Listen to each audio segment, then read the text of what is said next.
E aí, galera, beleza? Cara, a gente está aqui a convite aqui da Braskem, né? Vindo aqui no espaço que a gente está brincando aqui, que é o Palo Alto do Brasil, né? Que vai vir tecnologia e muita coisa aqui dentro, com o pessoal da Braskem na Casulo. E a gente está aqui com o Fábio e o Yuri, né? Fábio e Yuri, eu queria que vocês se apresentassem um pouco, falassem o que vocês fazem, o que vocês mandam. O Fábio eu já conheço há um bom tempo, ele é que levanta a bandeirinha aí da economia circular, do design circular, de tudo circular, né? Da economia Donut, dentro da bandeira aí da Braskem. E aí, Yuri, tudo bem, cara? Tudo bem, tudo beleza? Bom, começando então para me apresentar, eu trabalho na Braskem já tem um bom tempo, quase 18 anos. Caramba, é tempo, hein? Comecei como Comecei como estagiário. office boy, levando café, aquela coisa. Comecei como estagiário, não era levando café, mas ainda no período de faculdade. Trabalhei nas áreas de marketing, comunicação, gestão de marca. Passei um tempo nos Estados Unidos, quando a Braskem comprou uma empresa nos Estados Unidos, eu fui para lá, cuidei de comunicação, marca nos Estados Unidos, voltei e hoje eu lidero o negócio de pé verde na América do Sul e o Casulo, que é a nossa iniciativa aí de design circular dentro do negócio de embalagens e bens de consumo. Então, é mais ou menos trazer para dentro desse mercado que é muito relevante, que é o mercado de embalagens, como é que a gente projeta embalagens plásticas para que elas sejam circulares, mais recicláveis, reutilizadas, que tenham melhor ou menor impacto ambiental, e assim por diante. É isso que a gente está tentando fazer aqui. Fabão? Bom, eu sou o Fábio, a gente já se falou em outros podcasts aí. Palestra, um monte de coisa. Mas vamos lá, bom, eu sou designer de formação, e aí uma brincadeira que a gente teve ontem aqui, que a gente está num bom momento de numerologia. Assim, o Yuri tem 18 anos de casa e eu tô desde 2018. Então tá 18 aqui. E aí tem outras pessoas que também estão 18 anos ou entraram em 2018 que fazem parte da equipe. É engraçado. O projeto Casulo começou a ser ideado em 2018? Quase. Acho que a primeira ideia surgiu em 18 ou 19, foi por aí. Foi 18. Foi 18 quando a gente revisou um dos programas que tinham aqui dentro e a gente identificou já que não era o caminho e que a gente tinha que tomar um outro rumo. E aí, esse outro rumo começou a ser um projeto voltado à circularidade, voltado a designers, mas que a gente não sabia exatamente o que era. Então dá para falar que isso aqui é a consequência de muito... Que era, a gente, na época, estava começando com a ideia de, dentro da área na Braskem, que chama de desenvolvimento de mercado, que é basicamente uma área de inovação para buscar novas aplicações para os nossos materiais, né? E aí, uma das frentes que a gente atuava era em embalagem. Eu tinha acabado de assumir essa área de desenvolvimento de mercado, estava numa transição ali, né, de equipe, pela minha chegada e algumas mudanças. E eu conversei com o meu chefe, com o meu líder na época, e fiz uma provocação para ele. Falei, Renato, acho que a gente precisa ter um approach um pouco diferente, que era uma área tradicionalmente conduzida pelo time de engenharia, a parte de engenharia de aplicação. Porque, na verdade, isso aí, geralmente, esse P&D ou essa parte de inovação, quando é feita mais interno, né? Para resolver os problemas e as questões internas da empresa, daí cai mais para fabricação, para engenharia, justamente para resolver aqueles pepinos. Mas começar a olhar para fora é uma empreitada que está começando aí nos últimos 10 anos, né? E eu senti que naquela época a gente precisava mudar a forma de approach, assim. Né, dos clientes e dos produtos? Ou não, da forma como a gente buscava projetos e conduzia projetos. A visão sempre foi uma visão para fora, para buscar novas aplicações para os nossos materiais fora, interagindo com clientes, interagindo com universidades, mas com a sempre cadeia. B2B e B2C também. Sempre B2B, sempre B2B. Mas num processo de condução que era um processo muito tradicional, assim, né, de uma grande petroquímica que põe seu time de engenheiros e técnicos para buscar diferentes soluções e diferentes usos para aquilo que ela produz.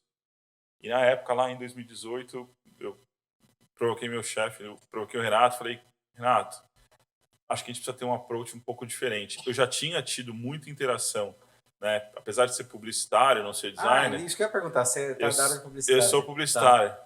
Nunca trabalhei em publicidade, sempre trabalhei com marketing, com branding e tal. Posicionamento, estratégia. Posicionamento, estratégia.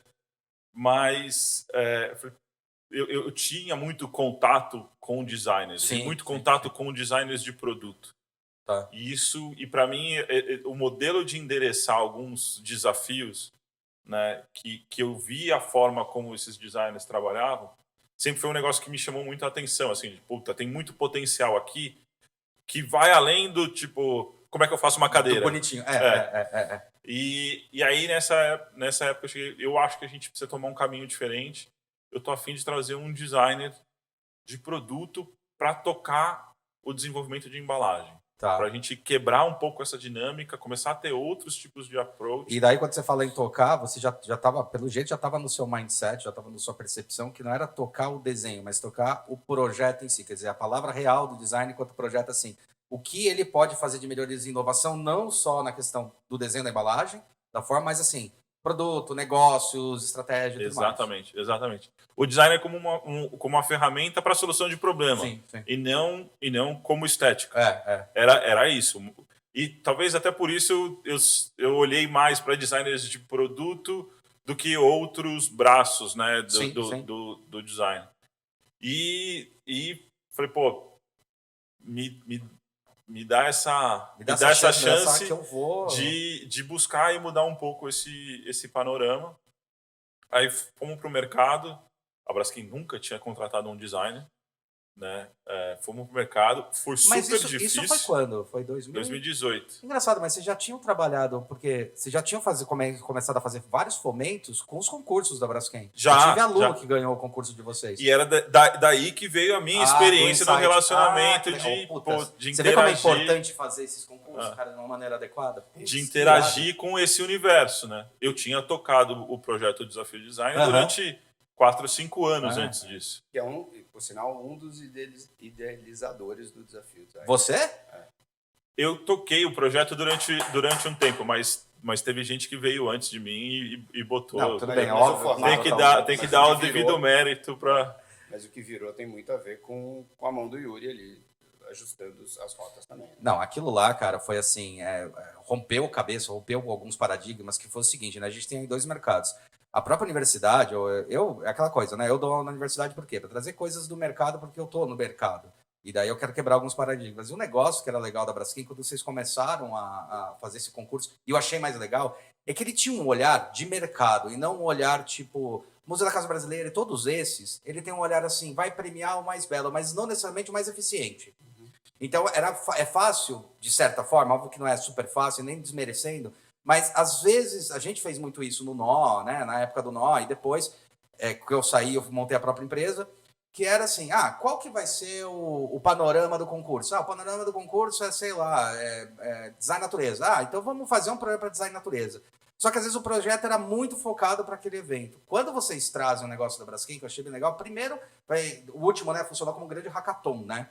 Mas funcionava como uma ação e dava uma experiência para os alunos. A gente viu eu vi assim a percepção dos alunos, a mudança de mindset por causa da exigência e o entendimento do mercado. E a outra coisa legal porque é uma empresa de substratos, né, básicos, assim, a primeira linha ali, né? De matéria-prima básica, né? E que sofre um puta de um preconceito, não deveria sofrer tanto, porque vocês investem pra cacete para desenvolvimento de novos materiais, de novas possibilidades, de economia circular, vocês estão bem à frente disso, né?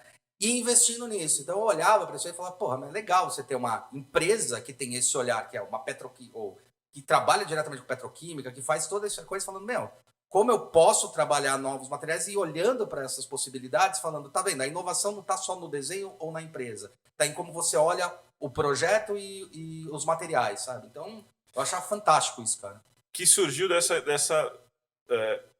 gente ter essa interação com as universidades e entender que era muito difícil para a universidade dar uma vivência em plásticos para os designers. Muito, até porque Eu sou um grande defensor do plástico, eu amo plástico, né? Eu sou um cara que eu amo plástico, e eu falo isso para os alunos.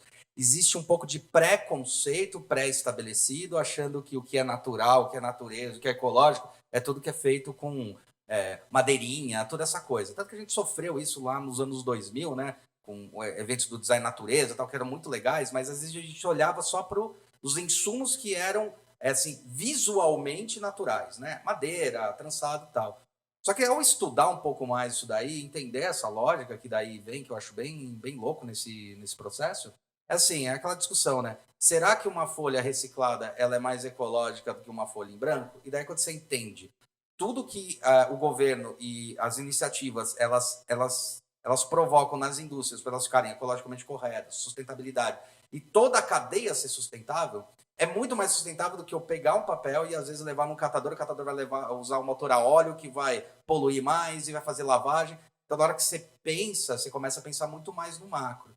Porque é muito fácil olhar pontualmente, né? Eu lembro que isso aí aconteceu também uma coisa doida, que foi, tudo era papel reciclado. Até o cheque que tinha era papel reciclado. Só que a gente sabia que aquilo lá não era reciclado, né? A gente sabia que aquilo lá, mesmo se fosse reciclado, ele não estava ecologicamente correto. E daí vocês se colocam nessa postura. Eu acho isso muito importante. Esse conceito que você está falando é para a gente a análise de ciclo de vida. É esse olhar holístico sobre todos os impactos. Não só sobre uma perspectiva, que é natural ou não é natural, é biodegradável ou não é biodegradável.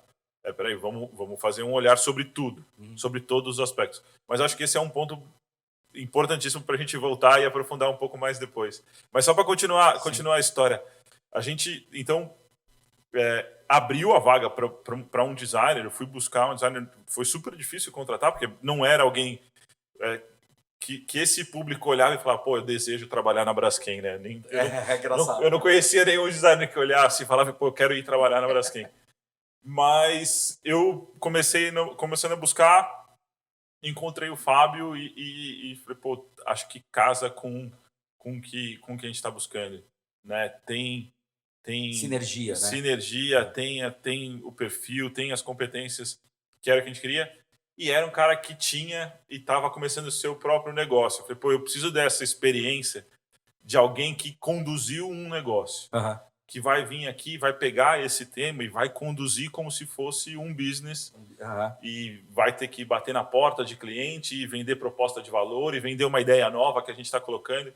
Então, essa experiência era bacana, né? De trazer para dentro da Braskem. E aí depois foi rolando, né? Mas eu acho que essa leitura é interessante de como que o Yuri selecionou, porque se eu nunca tivesse tido no escritório, eu talvez não tivesse preparado para cá. Não só, acho que profissionalmente para mim foi muito interessante, porque eu aprendi demais, me ferrando mesmo no mercado, entendendo. Que eu acho que para mim é uma grande crítica que eu tenho à universidade, já falei para vários ex-professores, de como a universidade não prepara a gente para ser empreendedor. Não. E é difícil você ser designer em uma empresa. Muitas vezes você vai empreender. Eu não sabia como cobrar, não sabia como me posicionar, não sabia como prospectar, não sabia nada. Porque eu trabalhei muitos anos em uma indústria. Quando eu decidi sair da indústria, eu falei, agora eu estou pronto, porque eu tenho 15 anos de experiência. E, nossa, eu quebrei a cara gigantescamente até engrenar. Aí engrenei, beleza, já entendi, mas eu ralei muito para isso. E aí, quando eu vejo qual é o... Né, e aí, até antes de como foi a transição, mas é engraçado que o Yuri falou que os designers não têm desejo ou não esperam trabalhar na Braskem. Quando o RH da Braskem me ligou, eles falaram assim, não, você é designer? Eu falei, sou, então vem fazer uma entrevista. Eu falei, não, né? Do tipo, sério? Por que eu vou fazer uma entrevista da Braskem? Que engraçado, cara. Aí eu falei, não vou. Ele falou, não, mas designer. Eu falei, por isso mesmo. Né? Aí ela me convenceu, falando, não, é exatamente o perfil que a gente está olhando. E eu vim de curioso, assim, entender o que era. E eu tinha ali um hábito de fazer algumas entrevistas para ver o que o mercado estava falando. Porque é sempre importante você estar atento ao mercado. Pesquisas quantitativas. E aí eu fui e eu gostei do papo do Yuri. E isso que me... Deixa eu ver. Tanto que é engraçado que eu nem falei pra minha esposa, assim. Eu não falei que eu fui fazer uma entrevista, porque não era relevante pra mim. Eu tava tocando meu dia a dia. E até uma hora que ficou sério que eu contei em casa. Eu falei assim, oi? Né? Pra mim foi uma surpresa. E a decisão foi uma surpresa também. Porque eu tava seguindo o meu caminho e tava tudo certo.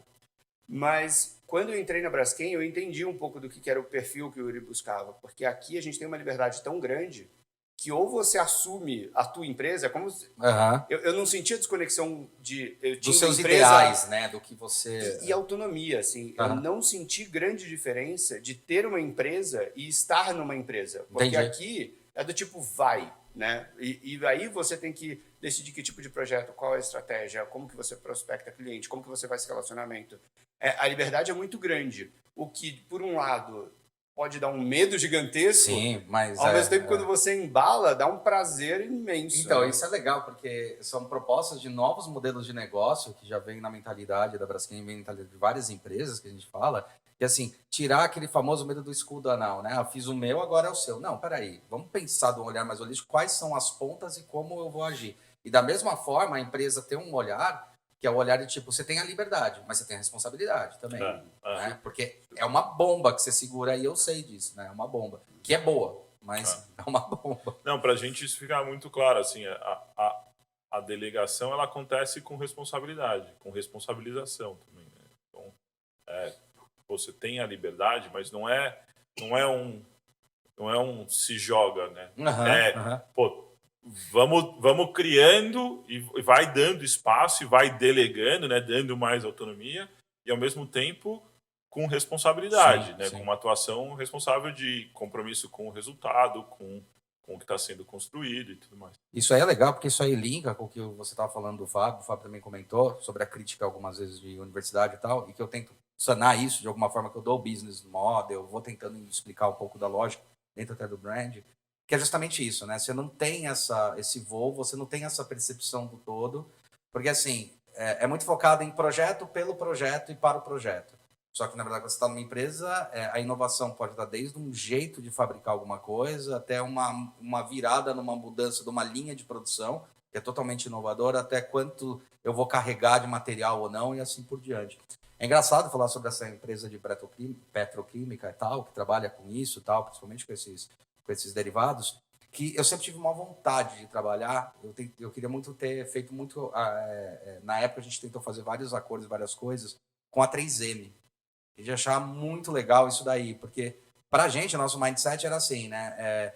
O que vem primeiro, né? O material ou a embalagem? E a gente colocava, não, vem primeiro o projeto, do projeto a gente entende a necessidade, da necessidade a gente vê qual é o material, e daí a gente percebia na 3M, e eu vejo isso na Braskem aqui, puxando o saco mesmo, numa boa, que é assim, tá, o que você quer? Ah, eu queria chegar nisso. Beleza, vamos estudar possibilidades para chegar nisso. Porque a gente batia muito em fornecedor e isso era um problema. A gente desenhou muito para perfumaria, parte de vidro, plástico e tal. Pô, a gente queria isso. Ah, mas isso não dá para fazer. Pô, mas estão desenvolvendo. Não, mas só daqui a um ano vai estar pronto. E eu vejo a postura de vocês, a postura da 3M, a postura de algumas empresas, assim, BASF, que também faz umas coisas assim, que assim, tá, o que você precisa? Então vamos desenvolver junto para chegar ali na frente de uma maneira mais alinhada, né? E realmente nascer um novo tipo de produto, um novo tipo de substrato, assim como um novo tipo de possibilidade, né? É um pouco do que a gente está tentando construir aqui, essas duas alternativas. Né? A gente quer ter aqui, no caso, soluções que estão prontas, né? Então que uma marca, que uma startup venha, pô, como é que eu dou o primeiro passo? Pô, já tenho uma solução pronta aqui, eu já tenho uma embalagem que é monomaterial, eu já tenho uma solução aqui que 100% reciclável em PE, uma inovação que já está no mercado. Então eu te dou uma solução de curto prazo, para você dar o primeiro passo na jornada. E vamos trabalhar junto no médio e longo prazo para construir outras, para você continuar avançando, você como marca, você como usuário de embalagem ou como produtor de embalagem continuar avançando. Estou tentando fazer esse equilíbrio, porque as empresas também têm a necessidade da resposta rápida, sim, né? É o feijão com arroz, normal, tudo bem. Eu também, pô, é legal desenvolver, mas eu preciso entregar alguma coisa para o meu consumidor amanhã. Sim. Cara, a gente está tentando trazer esses dois universos. Ó, eu tenho coisas que os meus clientes já fazem, que te entregam os atributos de sustentabilidade, reciclabilidade, e você consegue entregar para o seu consumidor amanhã. E no médio e longo prazo, pô, vamos desenvolver junto uma nova alternativa, vamos desenvolver junto uma tecnologia, um modelo de negócio diferente, porque você vai continuar evoluindo nessa jornada. Sim. essa combinação, eu acho que é onde a gente está apostando muito, assim, de conseguir contribuir para o desafio dessas empresas e dessas marcas. Acho que uma coisa que a gente não falou que vale a pena, mas antes eu vou fazer um link, que é o que é o casulo, então, né? Então, a gente tá no casulo, a gente já tá falando, né? Tá incubado, vou eu montar aqui o nome do casulo, e é isso que eu ia entrar. O que é o casulo? Mas até antes de entrar explicar o casulo, só aproveitando o gancho que o Yuri trouxe, então a gente tem esse programa de soluções prontas, tem algumas aqui na mesa, inclusive. Sim. Mas acho que dando um passo atrás, o Desafio Design já foi ali uma experiência que a gente teve de como que a gente faz interações diferentes no mercado. Então, porque tradicionalmente, como que a área toca projeto? A gente vai, busca um parceiro, conecta as pessoas e faz um projeto interno, mas para o mercado externo. E a gente tenta implementar. O Desafio Design já tinha um programa ali, né, onde você tem uma mentoria de novos designers e pode ser que saia alguma iniciativa de mercado. O grande foco dele é a mentoria de novos designers, mas a ideia é que, se sair algum projeto, isso pode ser impulsionado pela gente e realmente colocado no mercado, como a gente tem desenvolvido internamente os projetos e depois da sequência. Quando a gente cria o Casulo, a gente tem que abrir esse leque. Então, a gente começa a ter soluções prontas, que não era tradicionalmente nosso, né, fazer isso, a gente é muito menos. A gente a gente traz o Desafio Design para dentro do Casulo, e a gente cria outros tipos de programa para ter outros tipos de interação e formas diferentes de entregar valor para a cadeia. Então, a gente criou um programa chamado por exemplo, Red Packaging, é o da embalagem pronta. Mas a gente tem um outro que é o Packaging Day, que é uma ação que deriva do Desafio Design, só que ao invés de ser um programa de mentoria que talvez gere um projeto, ele é um projeto onde a gente contrata designers e aí a gente desenvolve um projeto. O entregável não é mentoria. O entregável é o projeto. Por isso a contratação. Entendi. Então a gente começa a criar modelos diferentes. Porque se a gente se propõe a ter uma interação e uma cocriação, um ambiente criativo e colaborativo, a gente precisa ter essas ferramentas. Só provocar, né? Mas eu estou falando demais o que a gente vai fazer sem explicar o que é o Casulo, né? Então vai lá, Yuri. Não, mas foi. Mas continuando o contexto histórico ali, né? Então a gente começa a atuar nesse modelo de um approach de design, né? E vai buscar referências, e vai buscar base técnica, dados, para a gente direcionar essa atuação de design e desenvolvimento de embalagem. E a gente chegou num estudo de uma universidade da Dinamarca que aponta que 80% do impacto ambiental de um produto ele é determinado no momento de concepção, no momento de projeto de design. Legal. Então aí as coisas ficaram muito claras, assim, é aqui que a gente precisa atuar. Se a gente quer desenvolver soluções mais sustentáveis de embalagem, é nessa fase que a gente precisa influenciar. É esse momento que a gente precisa dar mais subsídio, mais informação, mais conhecimento para esses designers tomarem melhores decisões. E tomarem melhores decisões com dados técnicos, científicos, e não tomarem decisões com acho que isso aqui vai ser melhor da bunda, ou acho que aquilo vai ser mais sustentável. A gente começa a atuar nesse modelo, isso começa a gerar frutos, né? 18, 19, 20, isso começa a rodar. Durante o ano de 2020, a Braskem passa por uma transformação interna relevante, né? A gente sai de um modelo de organização por produto e passa a ter um modelo de estrutura voltada para mercados. Cria-se o negócio de embalagens e bens de consumo dentro da Braskem. E aí a gente já vinha, o Fábio, a gente já vinha trabalhando com desenvolvimento de embalagem. Quando esse negócio de embalagem e bens de consumo é criado, a gente faz um mergulho ali durante o ano de 2020, construindo a estratégia do negócio, para onde o mercado de embalagem estava indo, o que estava acontecendo, qual era o contexto e como é que a Braskem ia atuar nesse mercado. E ficou muito claro para a gente que o mercado de embalagem estava passando por uma transformação. E uma transformação voltada para circularidade, para sustentabilidade, com as grandes marcas assumindo compromissos públicos. A gente entendia que uma nova geração de embalagens viria, né? E a gente precisava impulsionar essa transformação para que ela fosse mais rápida. E a forma que a gente encontrou disso é que a gente precisa ter um espaço que a gente impulsione e acelere essa transformação. Porque se você olhar, até parte do insight veio de uma visita que eu fiz em Piracicaba. Tá. tem literalmente uma rua em Piracicaba em que tem 3 hubs de inovação de água. Né? Tá o Pulse da Raizen, tá o Agritech Garagem, e tem mais um outro que, se não me engano, é da Exalc, é da USP. Pô, em uma rua você tem 3 hubs de inovação para o mundo agro. Fundamental, o agro é um canhão na economia brasileira e tem espaço para isso tudo. Mas, pô, embalagem é um mercado de, sei lá, 20 bilhões de reais no Brasil. Tá na vida de todo mundo o tempo inteiro, tem um papel fundamental, né, quando a gente coloca os grandes desafios que a gente tem como sociedade. Tá em embalagem e não tem nada. Não tem inovação, né? Não tem um lugar que seja uma âncora, que seja um catalisador dessa inovação no mercado de embalagem. Então, essas duas coisas se juntaram. A estratégia, a gente entender que a gente deveria ter um papel mais ativo na transformação para a sustentabilidade das embalagens e o espaço que tinha no mercado de ter um centro gravitacional para essa inovação acontecer. E daí surge a ideia de construir o Casulo com a proposta de ser um hub de inovação, um lab de desenvolvimento de embalagens circulares, né, aberto para a cadeia, em que a Braskem construiu o espaço e colocou ele à disposição. Então, a infraestrutura que a gente tem aqui, ela está toda disponível para a cadeia de embalagens plásticas, para trazer inovação, para pensar novos modelos, para desenvolver novas soluções, para conectar marcas que são quem usam as embalagens, os clientes da Braskem, que são os produtores de embalagens, designers, startups, universidades, e que desse encontro novas soluções e inovações surjam. Então esse é a ideia do Casulo e como ele surgiu. Acho que esse é um bom ponto que ele trouxe de conexão. Porque uma das dores que a gente identificou quando a gente estava pesquisando é que o mundo de embalagem não se fala. Então, eu não falo com o brand owner, eu não falo com o consumidor, menos ainda, né? Eu falo só com o transformador, que é o meu cliente. Ao mesmo tempo, o brand owner só fala também com o transformador, mas ele não fala comigo.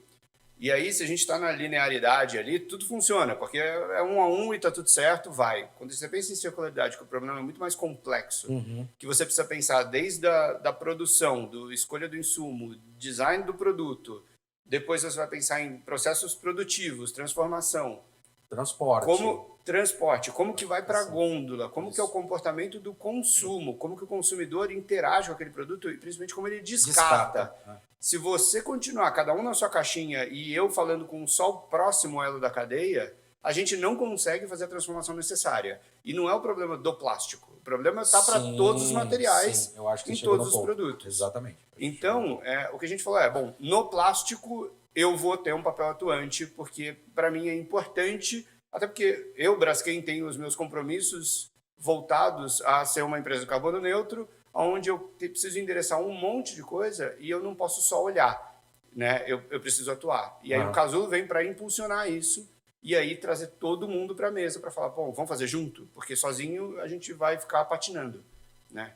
Então é como que a gente para de patinar e a gente põe a mão na massa. Até por isso um laboratório aqui, uma oficina para a gente botar a mão na massa efetivamente, né? E isso é uma coisa interessante, porque aí quando você fala de uma iniciativa, o Brasil tem um pouco de preconceito em algumas coisas, o brasileiro tem um pouco de preconceito em alguns pontos, né? Como trabalhar um mindset das pessoas falando, olha, o Casulo é um espaço aberto, livre, para várias empresas virem aqui realmente. Onde a gente ganha é nas inovações, na proposta, porque podem vir ideias, podem vir possibilidades, e a gente vai ganhar junto isso, e quebrar esses paradigmas para não correr o risco de virar mais um espaço só distante da onde a Braskem está. Não virar um prolongamento da Braskem, mas virar realmente um hub de inovação de pessoa da Braskem, o pessoal de outras empresas, escritórios pequenos, como fazer isso daí? Porque eu acho que é a parte mais nevrálgica, né? Mais complicada, né? Pô, se você tiver uma resposta, Hulk, vamos conversar aqui depois do coisa, você trazer ela para a gente. Eu acho que o que a gente construiu aqui, eu vou fazer um paralelo com... que no fundo é uma iniciativa de intraempreendedorismo. Sim. Né? Sim. A gente está numa grande corporação e trouxe uma proposta para essa corporação de ter um modelo de atuação diferente, com os seus benefícios e malefícios de nascer dentro de uma grande organização. Mas talvez o principal benefício foi esse de ter o apoio dessa empresa e dessa corporação para que a gente ganhasse tempo para testar modelos e para testar como construir isso. Então, eu gosto muito do podcast do Reid Hoffman, que é o fundador do LinkedIn, Masters of Scale, e ele usa sempre uma referência de que uma startup você pula do penhasco e vai construir o avião enquanto está caindo. E a gente está muito nesse mood, assim, né? A gente construiu, inaugurou, então a gente acabou de pular do penhasco e agora nós estamos começando a construir o avião. Então, construir esse ecossistema, entender aonde vão estar os desafios, né? Que tipo de barreiras a gente vai ter e como a gente vai tentar fazer uma transição, né, de um modelo mais fechado, mais muito controlado, para esse modelo mais aberto e mais integrador de colaboração e de cocriação, a gente vai construir agora ao longo do caminho. A gente tem algumas hipóteses, a gente tem apostas, né, que nós vamos testar e vamos ter que evoluir e corrigir rota e aprender conforme a gente for caminhando. Porque vocês vêm com uma proposta maravilhosa, né, em relação a iniciativa de, tipo, pegar uma grande empresa... Primeiro, assim, do lado da grande empresa como negócio, é aquela história. Onde a Braskem ganha com essa história toda? É justamente em provocar inovações, e a gente sabe que as conexões das pessoas é o que provocam muito isso, né? Você tem vários casos no mundo todo que são isso, são coisas colaborativas que provocam inovação, né? Tem um livro até que é sensacional, que é o Economics, que trabalha bastante isso e mostra várias fontes de coisa. Então, esse vai ser o approach, né? Ao invés de eu trabalhar com um único elemento e às vezes trabalhar com as pessoas que são só internas e às vezes elas estão prontas para resolver aqueles problemas, a gente trabalha com várias pessoas dando soluções com olhares distintos. Mas, ao mesmo tempo, como quebrar a barreira de falar, olha, não é que tudo que tem aqui é da Braskem, mas tudo que tem aqui faz parte de como a gente vai crescer junto com o mercado e inovar o mercado. E transformar o mercado, e inclusive uma coisa que eu acho bem complicada no Brasil, que a gente conversa bastante, eu por gostar de plástico, que é o preconceito com as resinas poliméricas, né?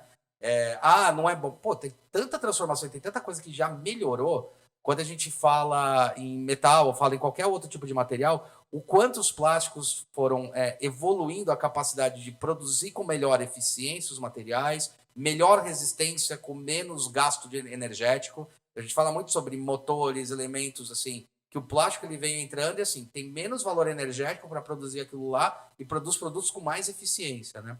Então isso é interessante. Agora, é justamente isso, né? Como é que eu pego? Por exemplo, vamos dizer, eu tenho uma empresa que eu quero inovar alguma coisa. Eu tenho lá uma porrada de injetora, ou tenho alguma empresa em um outro setor, porque isso que é legal, não é? A gente tá falando só de polímero, a gente tá falando, olha, eu sou agricultor, que nem você estava falando, e eu acho que dá para eu posso desenvolver biopolímeros em cima disso, eu posso fazer essas sinterizações, ou eu posso trazer isso. Como provocar isso e o que a pessoa tem que fazer para chegar até a Casulo? A gente está atuando de uma forma bastante aberta, no sentido de a gente não colocou barreiras, né? Não eu vou olhar só para um tipo de embalagem, ou só para uma categoria, ou eu só vou trabalhar com empresas com esse perfil. O único critério que a gente coloca você precisa trabalhar com embalagem. E precisa ser um projeto voltado para a economia circular, para sustentabilidade. E o que é embalagem para a Braskem?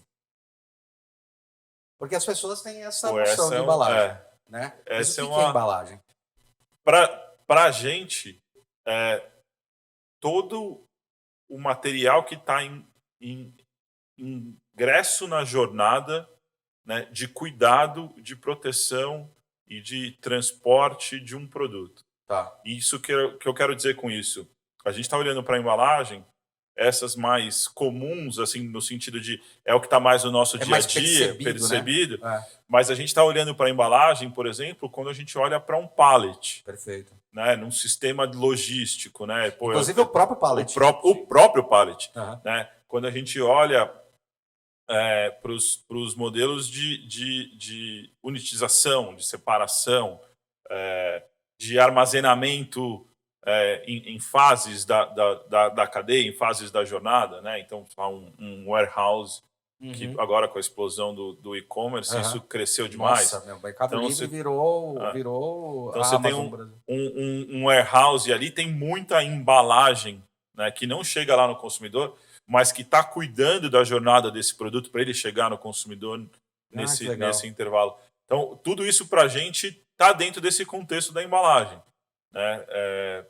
E está dentro do universo que a gente está se propondo a olhar. Seja por fazer uma solução de uma embalagem ser mais reciclável, seja por fazer uma embalagem de reutilizável, ou por pegar modelos e sistemas como esse e pensar a otimização do sistema como um todo, né?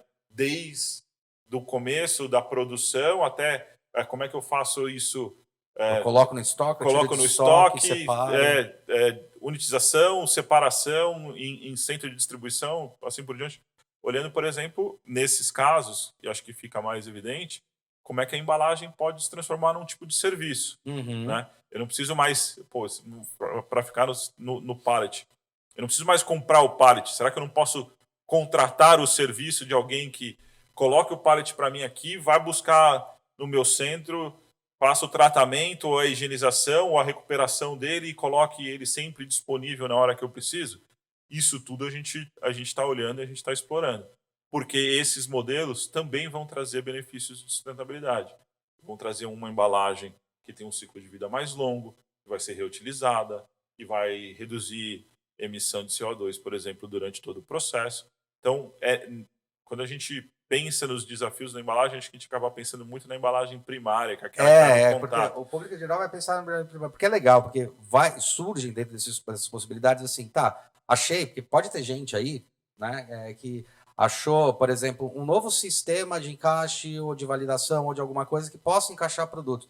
Isso está dentro da proposta, né? Porque quando a gente olha a embalagem, a gente está olhando isso. A gente, na verdade, está olhando o serviço que a embalagem propõe e não a embalagem como um todo. Então, qual é o serviço dele sair daquele substrato e entrar pela primeira vez numa embalagem, um envase, e como ele chega até o consumidor. E, na verdade, vocês estão dando um passinho além, que assim, como é que esse consumidor também como é que ele vai usar para direcionar como ele vai descartar. Porque isso também é um problema. Eu falo que hoje as pessoas, né, elas falam muito sobre a responsabilidade das empresas. E eu vejo empresas grandes, com grandes marcas, aí falando Braskem, falando Coca-Cola, falando essas grandes marcas, que elas assim, elas são cobradas e são muito responsáveis ecologicamente sobre a emissão zero de tudo.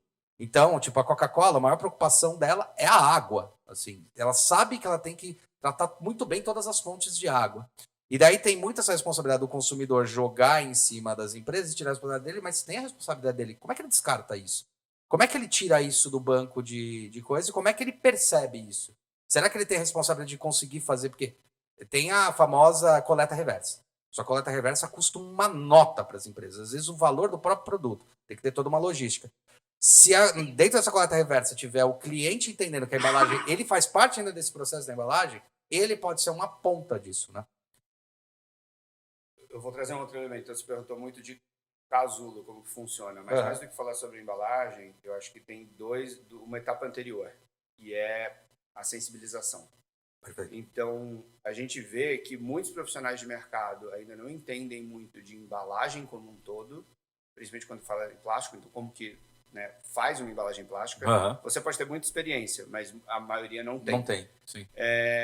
Quando a gente fala de economia circular, ainda é um bicho de 7 cabeças, muita gente não entende nem o que é e acha que está falando de sustentabilidade ambiental apenas, mas tem ali a social e econômica atrelado a isso, tem o tripé que você precisa olhar, e ele é um modelo de negócio, ele não é simplesmente um modelo ambiental. Então, para as pessoas entenderem isso, é super importante para conseguir trabalhar com economia circular, e tem como que eu desenho, né, faço o design para isso.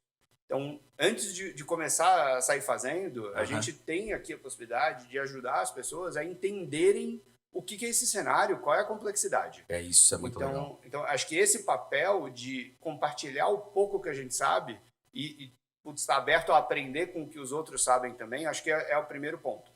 Isso tanto para fora, para o mercado, mas como para a própria Braskem. Né? Porque ele é um tema para todo mundo, né, novo ali. Então, a gente tem também um trabalho de sensibilização do como que é o papel do designer e do pensamento do design para atuar com o desenvolvimento, que que é super importante. Eu tô aqui. O meu assessor Então, ações aleatórias está pedindo para ele chegar mais perto do microfone.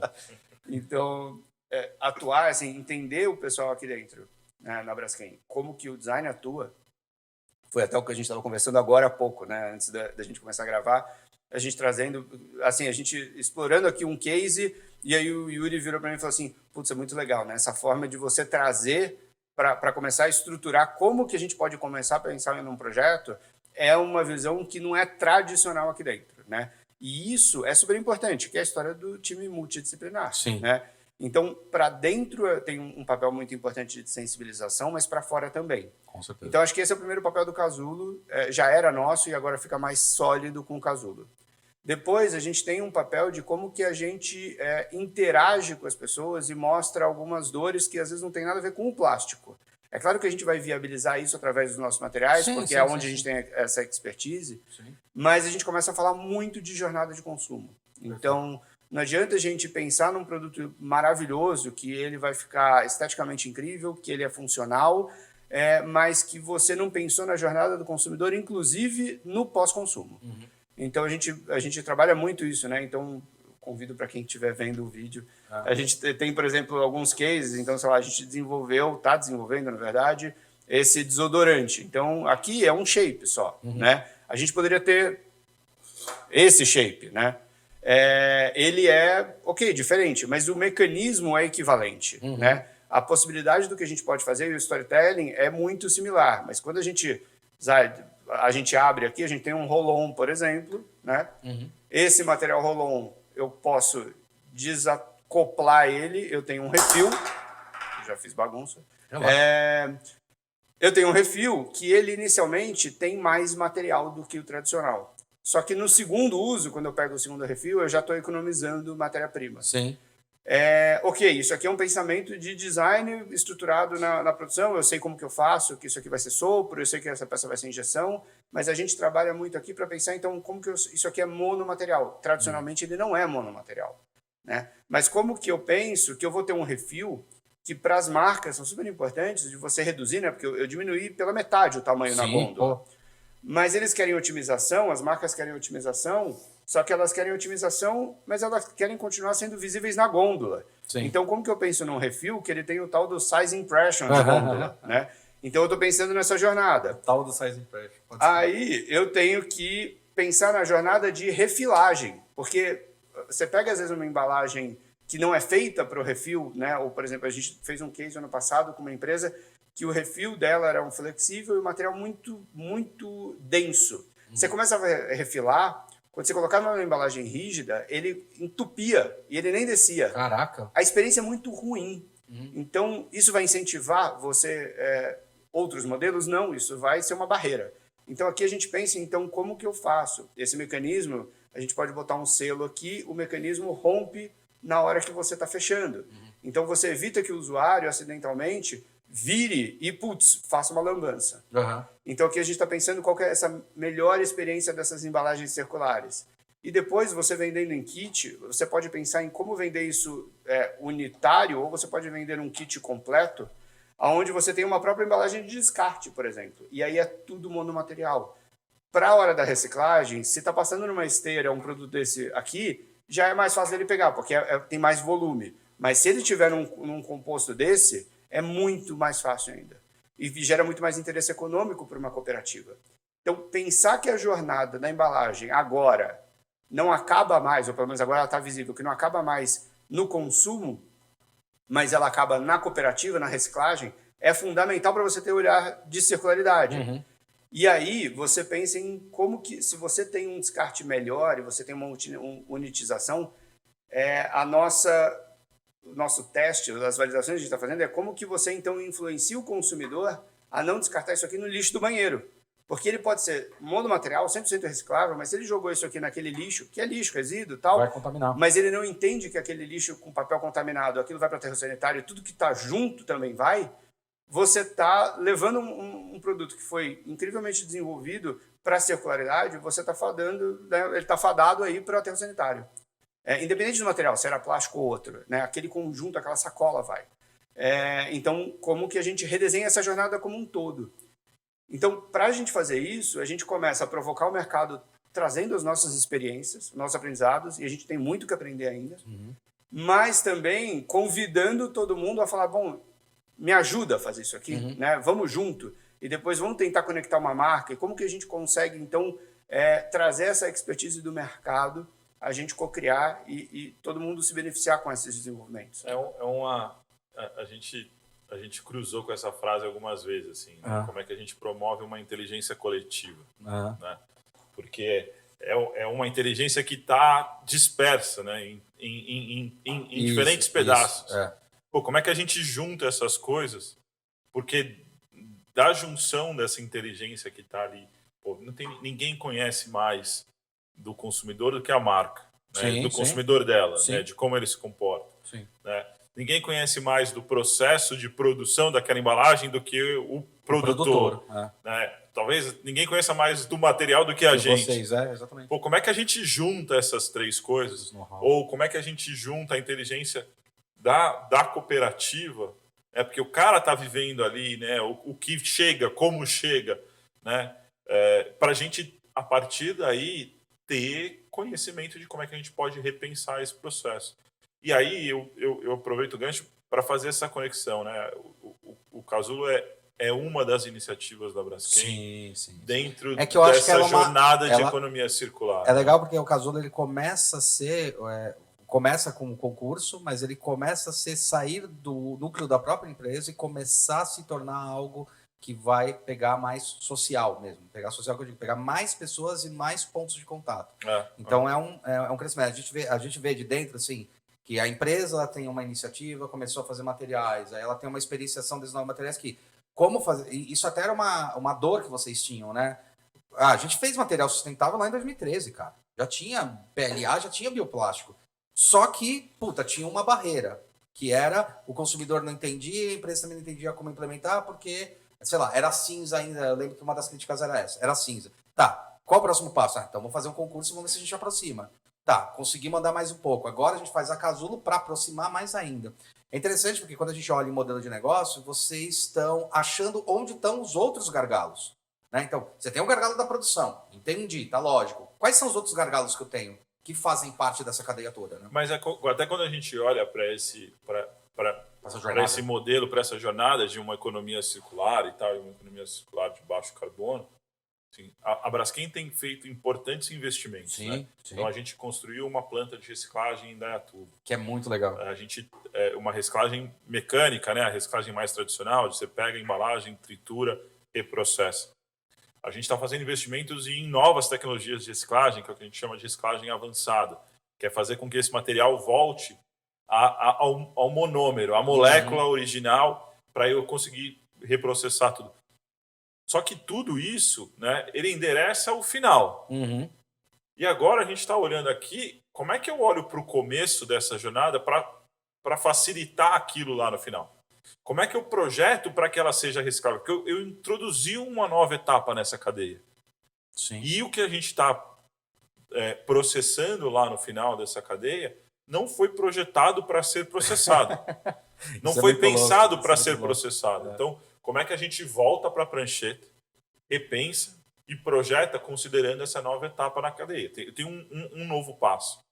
E essa interação é muito rica. Então, Braskem inaugurou a planta de reciclagem. A gente já vem atuando com reciclagem mecânica há algum tempo, com resinas de portfólio há algum tempo, muito através de recicladores parceiros, e inauguramos a planta em Indaiatuba agora no começo desse ano. Então, eu e meu time todo, a gente foi até a planta, a gente foi ver o processo, e extrair deles o que eles estão tendo como desafio. Então, a gente já saiu de lá com lições de casa. Pô, tem uma embalagem X que para a gente é uma dor, porque quando ela entra no meu processo de reciclagem, ela contamina tudo, porque ela traz um resíduo assim, assado. Vocês conseguem atuar? Então, agora a gente está indo, construindo quem são os produtores, que marca que está envolvida, traz o cara para cá, mostra para ele com dados que a embalagem dele ali tem um desafio para reciclagem. Vamos pensar junto uma outra alternativa, porque a gente sabe agora onde está o problema. O problema está na lateral, que sobra muito produto e isso vira um resíduo que atrapalha todo o processo de reciclagem lá na ponta. Então, é esse olhar de como é que a gente olha para a economia circular, não só como uma frase bonitinha, mas olhando para todas essas etapas, indo lá no final da cadeia, pegando informação, pegando dados, trazendo insights, voltando para o começo, repensando isso para que a gente consiga avançar. A gente vê que vocês têm uma posição muito de... Desculpa, Fábio. Não, só completar então, só isso acho que do Yuri é importante. Então, quando ele fala que as embalagens não foram feitas para a economia circular e a gente tem um desafio de redesenhar, voltar para a prancheta, se a gente for no supermercado, por exemplo, e ver a quantidade de embalagens que tem, então a gente tem um monte de desafio, mas o universo é gigantesco, né? Então, assim, aqui é um espaço super importante para a galera vir e trazer essas ideias, porque, assim, oportunidade é o que não falta, né, no mercado para a gente pensar. Só que os desafios também são grandes, então, por isso a gente, né, se propõe a juntar todo mundo, designers, transformadores, brand owners, brand owners e startups. E aí, juntando até com as iniciativas da Braskem, então, por exemplo, a gente tem o Braskem Labs, que acelera startups. A ideia é que a gente já se conecta, a gente ajuda mentorando algumas startups e a gente também traz elas para dentro. Então, a gente já tem algumas participando de projetos aqui dentro que naturalmente orbitam aqui. Ontem tinha uma aqui, por exemplo, de impressão 3D, mas tem outras de embalagem, tem de refil. Elas estando aqui e habitando esse local, quem vier pode beber dessa água também. E aí a gente pode ir conectando. Então, se eu quero fazer uma gamificação pós-consumo, a gente tem uma startup que olha para esse tipo de coisa, né, que faz parte desse nosso ecossistema. Então, se a gente está fazendo um projeto disso, cara, não sou de novo só eu e você, é você, eu, ele, todo mundo que está aqui. E aí a gente pode ir conectando isso. Então, a ideia é que o Casulo seja um grande ponto de conexão mesmo, né?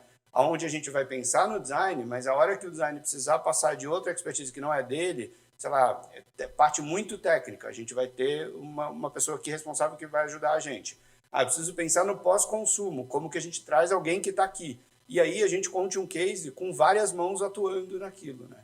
E isso é fundamental para a gente conseguir entregar resultado mesmo para o mercado e para a sociedade. Então, e daí, já provocando em cima disso daí, como é que eu garanto algumas coisas, né? E é provocando mesmo. Como é que eu garanto algumas coisas, por exemplo, sigilo de projeto, às vezes uma empresa quer chegar com um projeto aqui sigiloso, ou como é que funciona a cadeia de ganhos nesse processo. Agora falando sobre essa etapa aqui, se me permitir perguntar sobre isso, né? Então, como é que eu trago a embalagem? Puta, eu quero trazer, mas eu tenho muito receio, porque eu queria muito desenvolver com vocês, mas a minha embalagem tem um pouco de receio, porque eu vou entrar num processo que daí tem a questão de mercado, de entrar no processo de patenteamento, de patente. Às vezes uma embalagem dessa, uma empresa, ela patenteia e vende para outras coisas, que a gente sabe que existe muitas subpatentes, até de lacre, de sistema, de coisa. Como funciona essa cadeia de valores no processo de pensamento de vocês? Se eu sou uma empresa e quero trazer para cá. Vamos lá. Essa é uma daquelas respostas que a gente não tem todas as respostas ainda. Sim. Mas a gente já tem as nossas premissas base. Então, primeiro eu vou falar de como que é o projeto arquitetônico do Casulo. Perfeito. A gente, se você entra aqui, né? Vocês vão estar vendo aí nas imagens, tá, galera? Boa. Quem visita o Casulo e vê nas imagens vai ver que na porta de entrada você meio que vê todo o espaço. Ele é todo aberto. Mas a gente tem alguns espaços aqui, algumas áreas fechadas. Tipo, a gente está numa sala agora fechada à prova de som. Aqui é um lugar onde a gente pode conversar com sigilo, tranquilidade, e a gente tem essa liberdade de falar aqui com a equipe que está aqui dentro. Quando a gente pensa na prototipagem, a maior parte da oficina ela é, vamos dizer assim, entre aspas, aberta. Todo mundo pode ver. Mas a gente tem um local fechado para projetos sigilosos. O que a gente provoca muito aqui é que quando você entra aqui, naturalmente, a gente não vai falar de sigilo com você, a gente não vai garantir sigilo, porque ele é um espaço todo aberto. Sim. Né? Então, a gente provoca o mercado a trazer inovação junto com a gente, tão aberto quanto a gente está fazendo. Né? E que a gente colabore, que a gente crie um ecossistema e quem faz parte desse ecossistema beba dessa água, aprenda, use, experimente, e aí a gente impulsione isso. Para, de novo, criar esse coletivo para a gente fazer um espaço de cocriação mesmo. E porque a gente acredita que tem valor nessa conexão, sim, né? Tem valor né, nesses insights que acontecem desses encontros, às vezes até casuais, né? É claro, tem momentos que as empresas vão demandar um sigilo. Pô, eu tenho um tema aqui que é mais sensível, e a gente está preparado para tratar isso quando a demanda for essa, mas a gente também vai questionar e tentar provocar de que boa parte do benefício está na conexão quando você estiver num lugar aberto. E daí a gente tem um negócio que é legal pra caramba, até completando isso que é importante quando você lida com um trabalho desse, com essas conexões, é que deve ficar muito claro, né? Já está ficando claro no mercado do jeito que ele está se colocando, mas fica muito claro que para causar qualquer inovação, para causar qualquer coisa, não é só um ponto de contato. Então, assim, por mais que uma pessoa veja, né? Isso eu comento muito, por mais que uma pessoa veja de longe, cara, até chegar naquele know-how, chegou no know-how porque tem muita gente conectada. Só vendo você não sabe o que está acontecendo.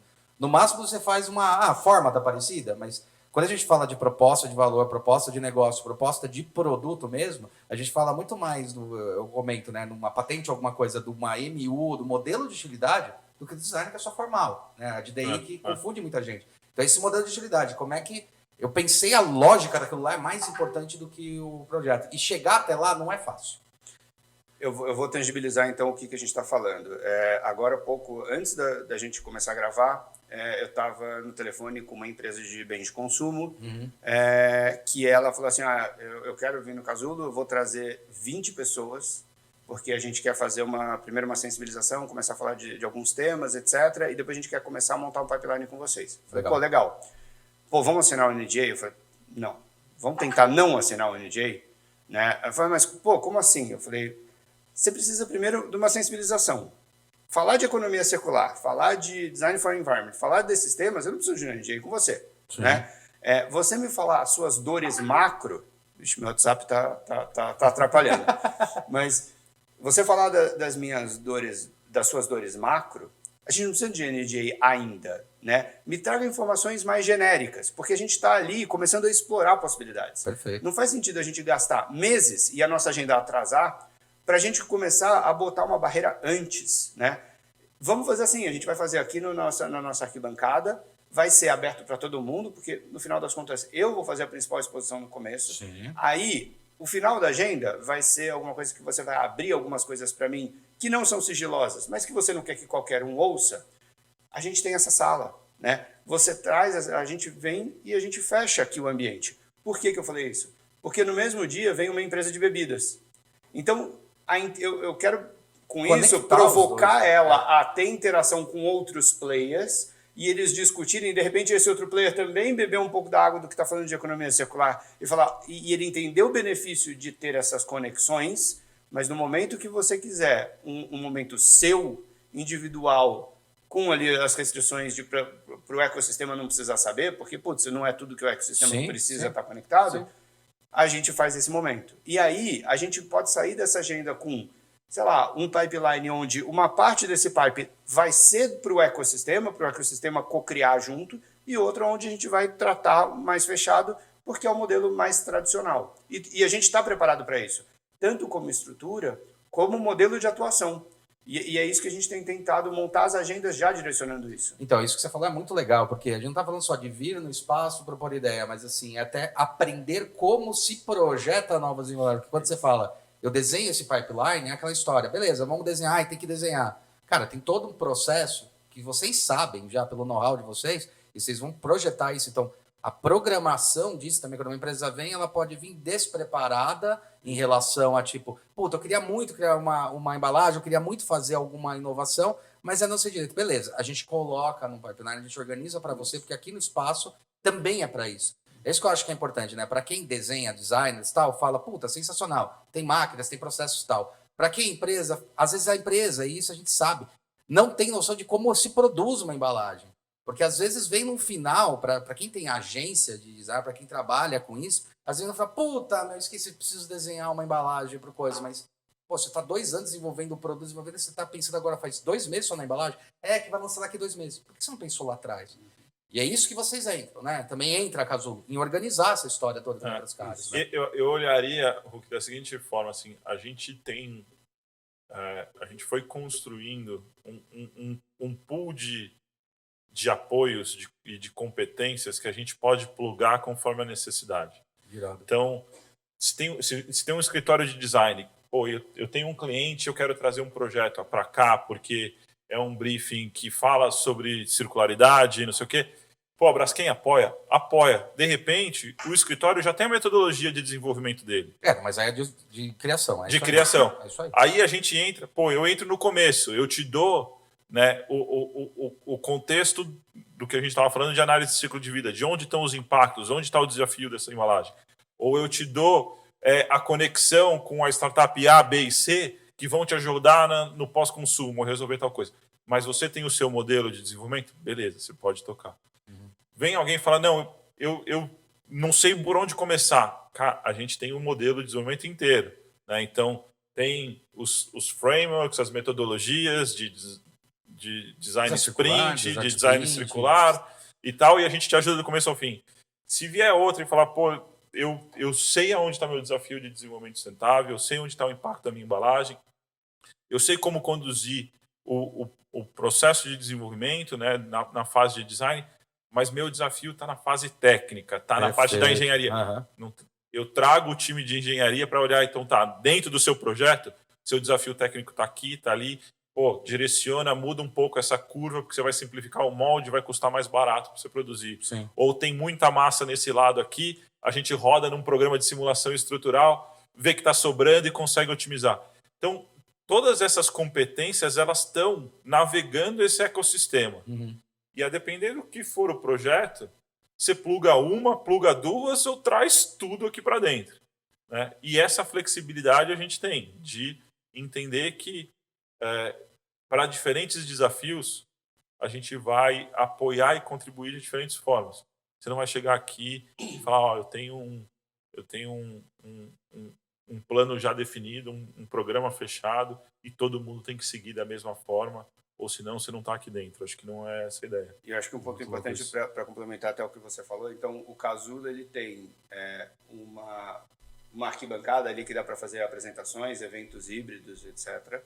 A gente tem ambientes reservados, a gente tem um ambiente de coworking, que é quem habitar o ecossistema pode vir trabalhar, então fica o convite para quem quiser vir trabalhar, falar sobre embalagem, economia circular e ter essas conexões, o ambiente é para isso.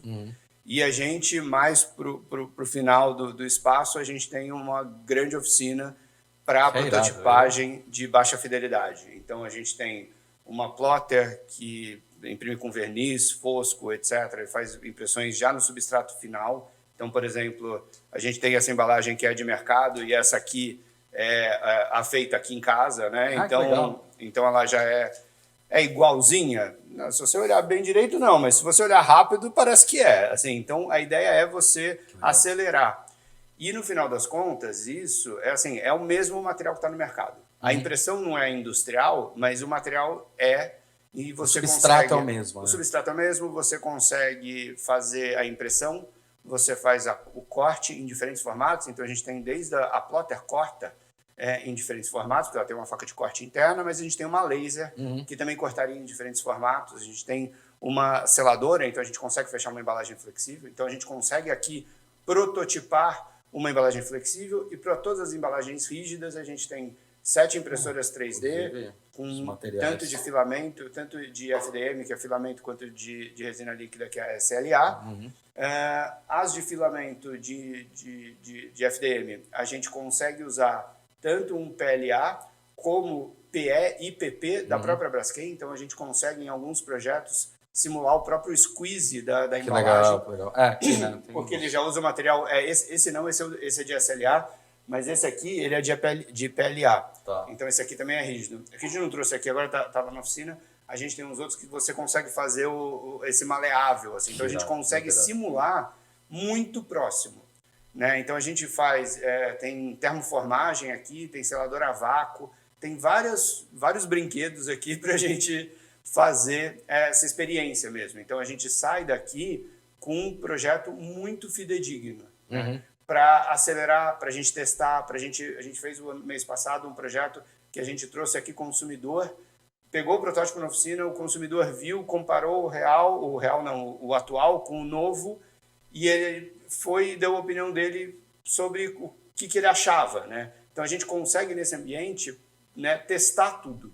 Provocar pesquisas qualitativas, provocar isso daí é legal, isso daí, porque a gente fala muito de testar rápido, né? Validar rápido. Um dos problemas da prototipagem, do protótipo é mundial isso, e obviamente que essas novas tecnologias elas ajudaram, né, a desenvolver isso, mas era aquele problema, quem vai fazer o meu protótipo? Às vezes o protótipo demora 2 meses para ficar pronto, às vezes demora não sei o que lá, e daí você apresenta uma possibilidade de ter várias fases de protótipo, e como eu estava falando de embalagem em relação a isso, você consegue chegar até muito próximo, 90% do que vai ser o produto final. Então, você, desde a fase daquilo lá que eu brinco, é o porcótipo, né? Que é fazer muito sujo, barato, rápido, falar, cara, validei que o tamanho é esse. Porque a gente fala isso, né? O protótipo vai começar. Esse é o tamanho? Beleza. Próxima fase. É isso que você quer fazer? Beleza. Agora vamos testar em caixa. Vamos testar. Porque isso também é uma coisa que derrapa muito, né, as empresas, né? E eu acho que vocês vão provocar legal aqui. Que é derrapar nesse processo de tipo, mas ainda não está pronto, desinformação. Mas já sobe. Sabe? Porque a gente já sabe se isso aqui já faz sentido. Se não fizer sentido, cara, vamos voltar para a prancheta. Né? É isso. É acelerar esse processo de validação, né? E de implementação de inovação. Né? O que a gente viveu e viu e ouviu nessas entrevistas, né? Viveu pré-casulo e ouviu nessas interações para a construção do casulo, é que muita coisa parava no meio do caminho porque é difícil, porque para provar da empresa, porque para provar demora. E a gente já viveu aqui a experiência, o salto que dá quando você bota na mão. Sim. E o cara de P&D, de embalagem da empresa, com isso aqui, a minha conversa com o marketing é outra. E o cara do marketing, isso aqui, a conversa com o cara da produção é outra. Porque ele vai ver o que ele vai receber na produção. Isso. Né? E a gente tem esse... Voltando, né, ao benefício de estar nessa grande... o teu apoio e o back office da Braskem, porque a gente pode explorar, inclusive, outras coisas. A gente está olhando aqui e a gente tem os equipamentos de impressão 3D, né, para prototipagem, mas a Braskem tem um business de manufatura aditiva. Sim. Então, a gente já está olhando, por exemplo... para fazer impressão 3D de molde piloto. Sim. Então, eu não preciso mais esperar 3 meses a ferramentaria, de repente me dá um molde para eu produzir 100 unidades. Sim. Eu imprimo um molde piloto em 6 horas, em 8 horas, rodo, sopro ou injeto 100, 200 unidades, eu já tenho um teste com o consumidor um pouco mais amplo. Exatamente, de envase, equilíbrio de embalagem, peso, tudo mais no real ali. Porque assim, o software a gente sabe que ajuda pra caramba, mas ele não resolve, né? Você tem que pegar na mão, sentir no espaço, sentir no ambiente, sentir essa conexão mesmo da pessoa com... Porque afinal ela vai estar se conectando com esse elemento. A gente tem um projeto com uma empresa de bem de consumo, outra empresa de bem de consumo, e a gente está ali com um desafio industrial, para garantir que o pessoal de fábrica entenda como vai ser. Tem todos os 3D, todos os renders maravilhosos, não sei o que, o pessoal não avança. Aí a gente, antes do espaço ficar pronto, a gente estava com uma sala provisória já testando, a gente imprimiu um monte das pecinhas que é o ponto-chave do projeto. O cara da empresa veio aqui e falou assim, cara, eu vou levar isso aqui para levar o pessoal da produção, porque agora eles vão entender. Aí, agora a gente já conseguiu um investimento. Porque eles conseguiram investimento. Porque agora ele conseguiu provar lá dentro qual é o caminho e etc. Falou, bom, legal. Então, assim, só porque a gente imprimiu uma peça rápido aqui e fez uma reunião, alinhou e ele soube o que levar, né? Fez uma diferença gigantesca. Faz. É engraçado esse negócio aí do porcótipo que eu brinco, né? Que eu acabei criando e tal. Tem várias empresas que usam. Era justamente isso. A gente estava numa mesa de reunião, e a gente está falando assim, nos anos 2000 ali, né? Mesa de reunião, a impressão 3D ainda era uma coisa viracete, algumas empresas que tinham, né? Tal, as máquinas, apesar de ser antiga pra caramba, década de 70, tinha algumas máquinas e tal.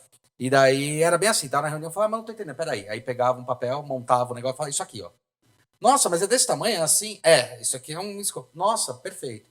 Isso foi uma coisa que a gente percebeu na coisa, né? Assim, por mais que você faça muito rápido, você tem estágios, né? O primeiro estágio é tipo, olha, isto existe, tá aqui, tem um volume, tem uma forma. Talvez no final, mas ele tem um volume. Vamos partir para a próxima, e daí também fica mais fácil até de ir validando, e ir cortando e desenvolvendo o projeto. Mas o que você falou é fundamental. Você ia lá e pegava um papel e fazia. No plástico, como você fazia? Cara, não tinha jeito, entendeu? Tinha que ser plastilina, corte a laser, era uma treta, né? E ainda né? Mas eu acho que tá mais fácil. E aí, de novo, o Casulo vem aqui para ajudar a acelerar isso, porque a gente agora tem a possibilidade no plástico. Que a impressão 3D dá muito a solução para embalagens rígidas, né? E aí eu acho que a gente conseguiu achar outros caminhos para fazer com a embalagem flexível também. A gente tem bobinas prontas aqui de que materiais de mercado. Irado, assim, cara. Não é genérico. Isso aqui é da produção. A gente conseguiu pegar, faz uma bobina pequena para eu ter aqui que pra gente é gigantesco, para eles é nada. Sim, para eles é refúgio. É isso. É muito louco isso. Bom, Song, tem alguma coisa que você queria... Acho que o pessoal deve querer saber como é que faz para se inscrever. Boa. Como é que escritório... Empresas a gente está falando e daí tem um entendimento mais claro. E pessoas físicas, ou pequenos escritórios que estão querendo desenvolver e de repente até fazer conexões. Acessem nossas redes sociais. Eu acho que o primeiro passo de conexão é esse. É através do Instagram e do LinkedIn do Casulo, então Casulo Lab. É hoje a forma mais fácil de acessar o time.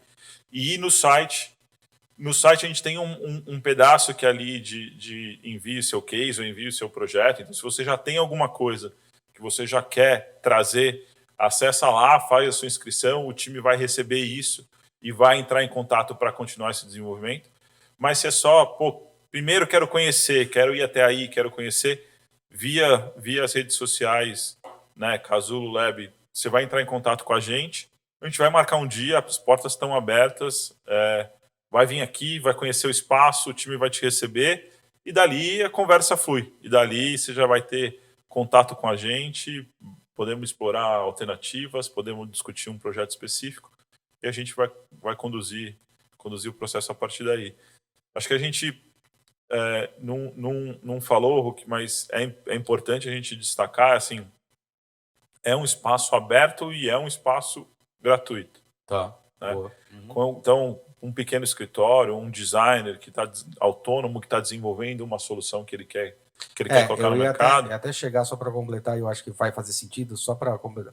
O que acontece muito, né, em universidade, às vezes até em concursos, os alunos terem a ideia, mas não terem a capacidade de desenvolvimento. Então, eles podem vir aqui e falar, cara, eu parei nesse elemento aqui.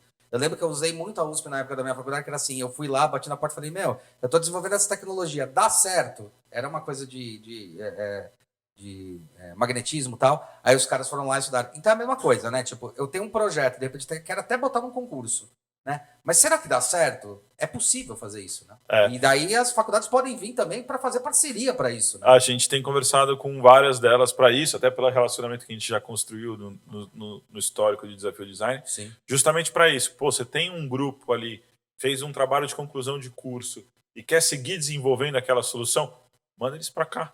Aqui eles vão ter acesso à infraestrutura para seguir com esse desenvolvimento e vão ter acesso a vários profissionais para continuar essa interação. É uma aceleração absurda. E eu acho que o ponto-chave do que você disse ali no dar certo, né, para a gente ali e para essa interação mais do mundo das startups,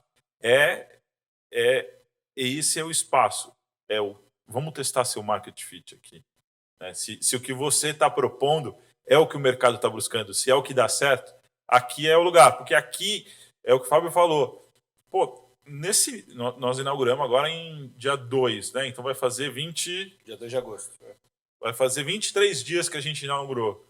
Já passaram aqui pelo menos umas 40 empresas. Né? Então, se você está criando, se está desenvolvendo, você quer testar se dá certo, se o que você está desenvolvendo, o mercado tem interesse, aqui é o lugar. Porque essas empresas vão passar aqui e vão ver o que você está vendo. E tem uma outra coisa que é legal, porque você estava falando sobre startup, eu estou começando uma coisa, vocês podem também chegar num ponto de maturação que alguém traz um projeto, alguma coisa aqui, uma pessoa física, né? Ou uma empresa traz e fala, cara, teu projeto é tão interessante, por que você não faz uma startup? É o seguinte, a gente tem planos de startup que pode te auxiliar. Então vocês também conseguem direcionar isso, né? Isso que é muito louco. Foi duas coisas que aconteceram já interessantes. Veio uma empresa de cuidados pessoais e a gente estava falando sobre essa embalagem flexível. que é monomaterial, e ela falou, pô, mas o meu time veio diretor, assim, ele falou assim, o meu time está aqui, mas eu nunca tive acesso a essa embalagem, acho que só o meu time e tal. Pô, você quer levar um pedaço? Né? Ele falou, pô, posso levar um pedaço? Aí você vai, que nem está numa papelaria, né? Só que agora de plástico, cara, enrolei, corta o filme, ele levou para ajudar a homologar lá e analisar se é isso que ele precisa, né? Aí você vem uma outra coisa, a gente abriu a porta aqui para o ecossistema interno, né? Que a gente está dentro de um hub de inovação também. E aí a gente abriu a porta, a gente tem um projeto de embalagem retornável para e-commerce. Veio um cara falando, não, eu tenho um sistema de gestão e monitoramento. Eu falei, pô, é isso que eu estou precisando. Aí a gente já está aqui conectando para ver se ele faz um sistema para rastreamento dessa embalagem, que é uma das buchas que a gente tem com o projeto, né? Então, essas conexões sem querer ou sem querer querendo já estão acontecendo, Sim. né? E a ideia é que isso seja... É orgânico, né? Acaba virando orgânico. Esse é um ponto super importante da gente ter decidido não fazer no escritório, a gente ter um espaço específico. Que fica onde? Em São Paulo? Que fica em São Paulo, então é um bom ponto. Ficamos em São Paulo, na Vila Leopoldina. A gente está dentro de um galpão que é uma antiga metalúrgica da Votorantim. Aqui funciona um hub chamado State. A gente faz parte desse hub State e a gente tem o nosso ecossistema aqui interno que a gente bebe um pouco lá do State, como o State também usa um pouco desse ecossistema. Então, a gente faz parte dessa grande família aqui para a gente realmente ter essas interações. E essas interações, nesses 20 e poucos dias, já têm gerado frutos, né? Então, de novo, o convite para vir, porque acho que o benefício é um ganha-ganha mesmo. Muito bom. Mais alguma coisa? A gente está finalizando aí. Galera, queria agradecer vocês. Tem que vir aí para Casulo, tem muita coisa legal. Conheço o Fábio há muito tempo. Aliás, o Fábio tá virando um ícone já da economia. Falando de economia circular é com ele, cara. Fala com ele, cara, porque tá virando. Já falei para ele. Figurinha carimbada. Falei para ele, falei, pô, depois vou começar a cobrar um pedaço desse um pedaço desse business todo aqui. O royalties ali, né? O royalties do garoto propaganda, tá ligado? Bombril, é bem por aí. Agora virou professor e tudo. É verdade, então, falei, você entrou. Vai ter que. Junto com você também, né? Vai ter que pagar um pedaço desse FII todo aí. Mas só para não deixar no ar, a gente falou um pouco de análise de ciclo de vida e eu falei, pô, depois a gente volta nesse assunto porque ele é extremamente relevante. Eu acho que nisso está uma chave fundamental do que a gente faz aqui. Todo projeto que a gente começa, a gente mergulha com o time da Braskem de desenvolvimento sustentável que já rodou mais de 200. Eu ia dizer centenas de projetos de análise de ciclo de vida para entender aonde está o impacto antes da gente começar. Porque aí a gente sabe o que a gente precisa resolver. A gente já pegou cases aqui, né, da empresa chegar e falar, pô, eu quero trocar meu material, que eu quero ir para um material biodegradável. Né? Eu falei, mas, pô, peraí, antes de você dizer que tomar o caminho decisão, né? é a troca do material, a troca do material, vamos entender qual é o screening da sua embalagem hoje e quando ele acontece. Depois que a gente rodou a análise de ciclo de vida, a gente entendeu que, sei lá, 60 e pouco, 70% do impacto da embalagem dele vinha da fase de distribuição, ou seja, logística. Né? Era emissão durante a distribuição. Que é uma dor absurda, cara. Pô, será que é mudar o material para biodegradável, que é mais pesado, que vai emitir mais CO2 e que vai na veia da onde está o seu maior impacto é a melhor solução? Ou a melhor solução é a gente pensar numa alternativa que reduza a emissão durante a fase de distribuição? Pô, a gente chegou num caminho que era uma embalagem com uma cubagem para transporte melhor. Tirado. Você transporta mais produto em menos espaço, reduzindo a emissão. Então, é nesse ponto que eu acho que é chave do que a gente faz, é trazer esse conceito de análise de ciclo de vida, é mergulhar na embalagem, na jornada, da onde vêm os impactos e onde eles acontecem. Porque aí você tem um briefing muito claro do que você precisa fazer. Fica evidente qual é o desafio. E também o investimento é menor, o payback é mais certo, né? Mais lógico. Isso aí é muito. E você consegue mensurar, inclusive, o que você está entregando. Porque a gente faz antes e depois.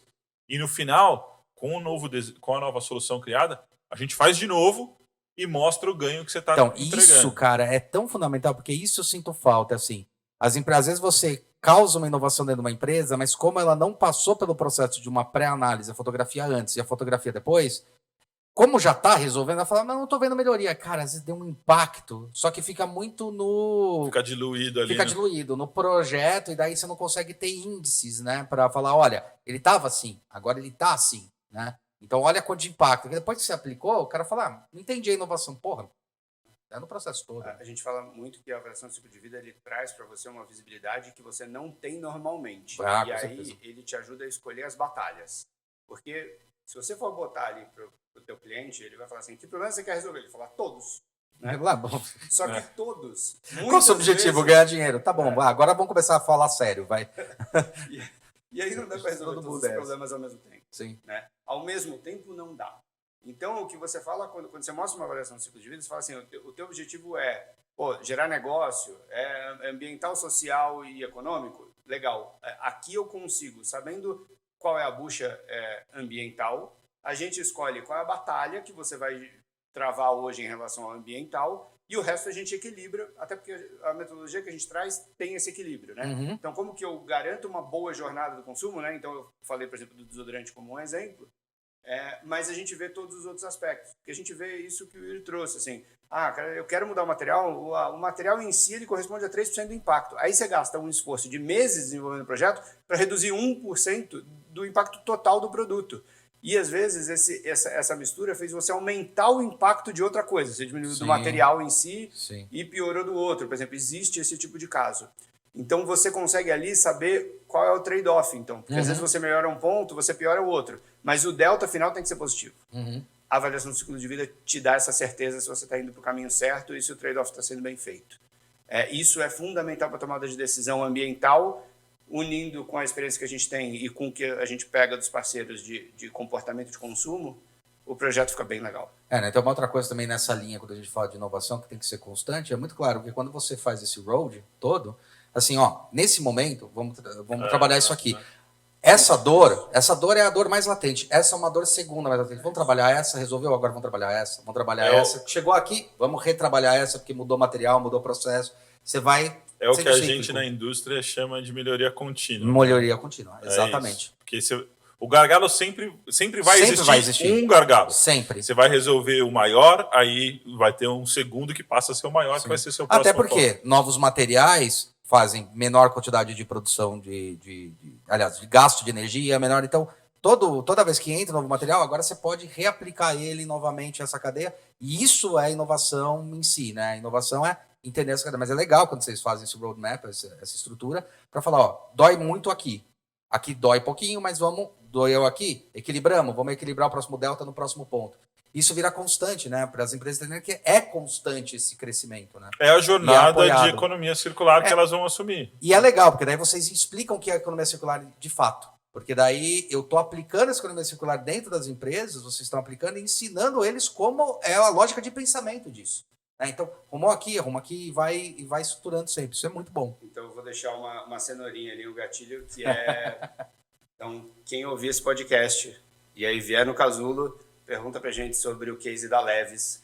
Exatamente sobre isso, avaliação do ciclo de vida, melhoria contínua. Eles fizeram um case inicial onde eles viram uma dor, endereçaram a dor e depois eles descobriram uma segunda dor. E aí eles foram melhorando o projeto. É um case real de mercado.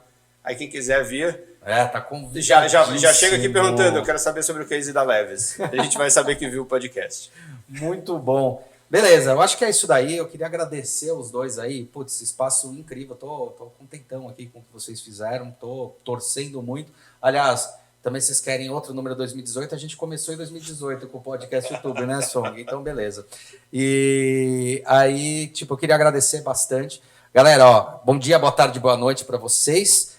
Lembre-se que vocês vão ver isso daqui na quinta-feira no podcast Agregadores, né? E na segunda-feira você pode ver a carinha da gente no próprio YouTube. Aliás, agora no podcast a gente tá com vídeo, né, Song? Agora o Spotify a gente tá com vídeo também. Ali já integrado. Então tá sendo bem bacana. Obrigado pelo espaço, a gente montou aqui toda a estrutura. Obrigado pela abertura aí. Vocês. Valeu a Braskem por tudo que vocês têm feito. Valeu, Yuri. Valeu, Fabão. E é isso aí. Até a próxima. Valeu. Fui. Valeu.